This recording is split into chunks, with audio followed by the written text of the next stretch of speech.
ڕاوێژکاری ئەنجومەنی یاسایشی هەرێمی کوردستان لە میانی پێشوازیکردنی لە کینتارۆ سۆنۆرا وەزیری دەوڵەت بۆ کاروباری ژاپۆن و شان دیاوەری ڕاگەیاند ئایندەیەکی گەشت بۆ گەلی کوردستان لە پێشدایە کە بەهۆی وەسەقامگیری بژانەوەی زیاتر لە بوارە جێرجەکاندا بۆ ناوچەکە بەدی دێت. لە کۆبوونەوەیەکدا کە بە ئامادەبوونی فۆمی و ئاوای باڵەزی ژاپۆن لە عێراق و کاتسۆمی مۆریاسۆس کۆنسڵی ژاپۆن لە هەرێمی کوردستان بەڕێوەچوو تیشەخرایە سەر پەیوەندی دخۆڵی نێوان هەرێمی کوردستان و ژاپۆن لە بوارە جیاجیەکاندا. لەم بارەیەوە مەسرور بارزانیکردنەوەی کۆنسڵخانەی ژاپۆنی لە هەولێری پایتەخت بۆ باشتر فراهەمکردنی بەرژەوەندی دوولایەنە بە هەنگاوێکی پێشکەوتودانا و ڕاگەیاند ئایندەیەکی گەشت بۆ گەلی کوردستان لە پێشدایە کە بەهۆیەوە ناوچەکە سەقامگیری بژانەوەی زیاتر بەخۆیەوە دەبینێ.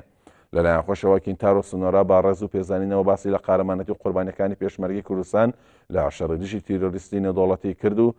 ڕاگەیاند هەرێمی کوردستان بۆ ژاپۆن زۆر گرنگە و ئێمە دەمانەوێت پەیوەندی پتەومان لەگەڵیدا هەبێت و گوتی لە پلاندایە ئەو پەیوەندیانە فراوان بن و بوارەکانی کللتور و پەروەردە و ژێرخانیش بگرێتەوە. پەرەسەندن و گۆڕانکارە چاوەڕوانکراوەکانی ناوچەکە و بەردەوامی و پاراستنی ڕزگارکردنی مووسڵ و هەماهەنگی و گفتوگۆکانی نێوان هەولێر و بەغدا بۆ چارەسەرکردنی کێشەکان تەوەرێکی دیکەی کۆبوونەوەکە بوو.